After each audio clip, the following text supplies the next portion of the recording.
KRS-One, don't let the label label you. That's the sound of the beast.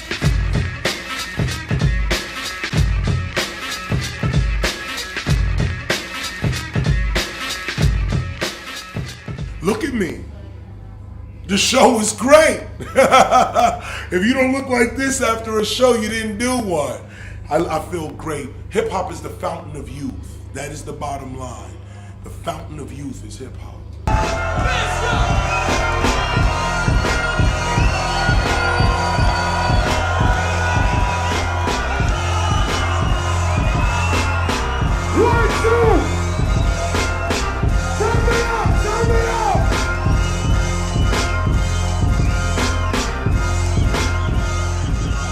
We're the survivors of those who studied hip-hop from a cultural point of view and survived. What we were protesting and organizing for was for hip-hop to be established in the world, not in the mainstream. We knew it was going to be in the mainstream. It goes up and down the mainstream according to the sales.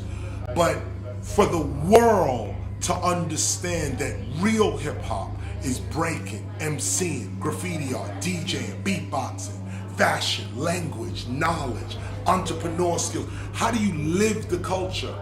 Most of the world knows now. Most people who listen to hip hop, they know the difference. Imagine, regular people know the difference between Wu-Tang and say Dead Prez, or Dead Prez and say Run DMC. When we were coming up, you just said, oh, they just rappers. The world would just go, oh, they just rappers. They didn't know the difference between Jam Master Jay or DJ Revolution. Or they're just all DJs. Now we grew up in a time where now people know the difference. They're more literate of hip hop. You know, my record, Sound of the Police, back in 1995, it was just a cool record. Now it's a worldwide anthem. You look at people like Immortal Technique, who really is remaining an underground artist. I don't know if he'll ever be mainstream, but he is. More people know about Immortal Technique, Dead Prez, Talib Kweli, go on and on. Even, people know about these groups now, and this is what we was fighting for. This is what we wanted. We wanted our own space, that we don't have to go to MTV, we don't have to go to BET, we don't have to be on mainstream radio to represent hip hop. Make some noise!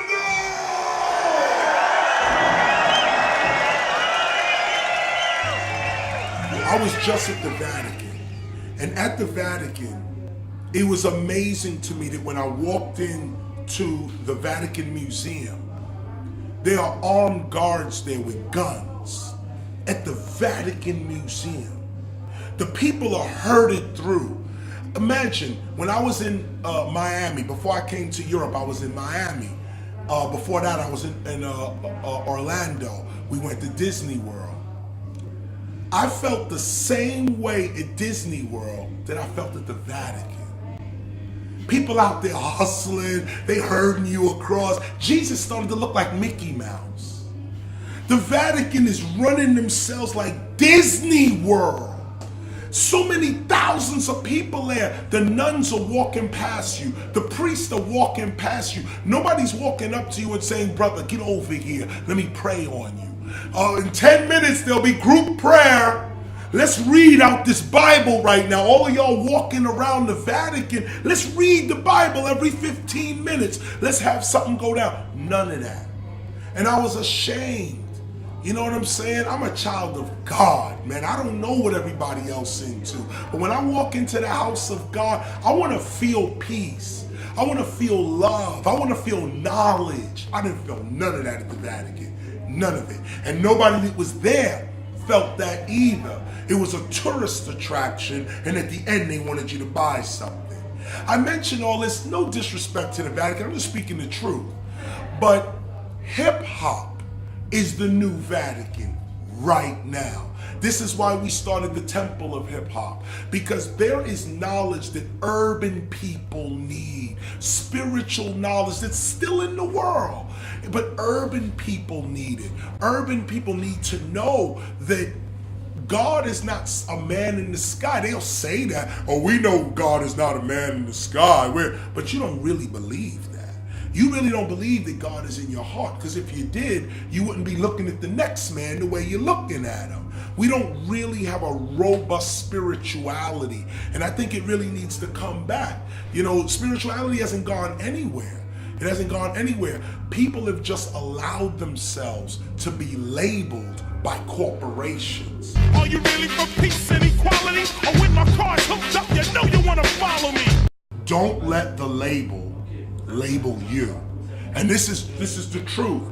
People say, I'm a Christian. That's a label. Now you allow, I'm a Christian. What is that really? What is that? What do you mean when you say that? I'm a Jew, I'm a Muslim. Muslim, what does that mean to you? What is that? Is it just a label? Even the clothing you put on, is that just a label? What's the difference if a woman is dressed in a burqa from head to toe, but her mind is still thinking lust and sleeping with 6 and 7 guys? Don't front on me. You already know, I know the deal. What's the sense of being Christian and walking around with your nose up in the air and the man is hungry on the block, you ain't got nothing for him? What's the sense of being Jewish and you don't follow the law? Because you labeled yourself something, and now the label has labeled you. You don't give the label nothing. I'm Christian. Why? Because I represent Christ. What is Christ? Love.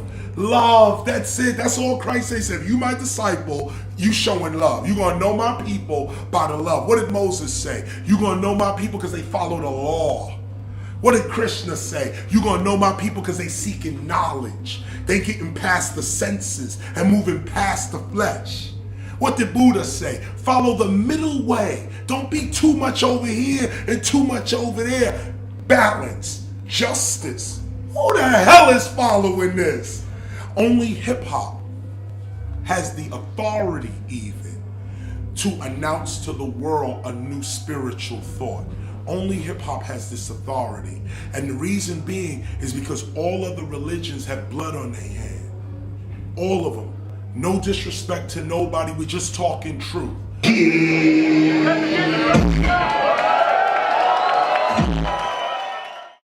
In the 80s, they said that baseball cap that you're wearing right now, oh, you ain't gonna get a job doing that. Oh, you'll never be respected with that baseball cap on. Oh, you got it tilted to the side. Oh, you're never gonna get, this is what we were told in the 80s. What did we do? We didn't let them label us. We put the baseball cap on backwards. We ripped our jeans. We started wearing baggy clothes. We made the label. The label never made us. We used to wear Timberlands, or some still do. Timberlands. Timberland, the company, tried to front and say that hip hop ain't had nothing to do with their $1 billion sales. But we know that Timberland, the boot, was at one time just a regular work boot. You used to put Timberlands on, you used to put them on and want them to get messed up because you was a construction worker. Hip hop took that and turned mentality. We just took it and started to perceive it as something else, and the value of it went up. So if you could stop being labeled by these corporations and start labeling the corporation, they have to work toward you. This is where hip hop is blessed by God, because governments don't run the world no more. The state doesn't run the world anymore. Corporations run the world. And you know who runs corporations? Hip hop.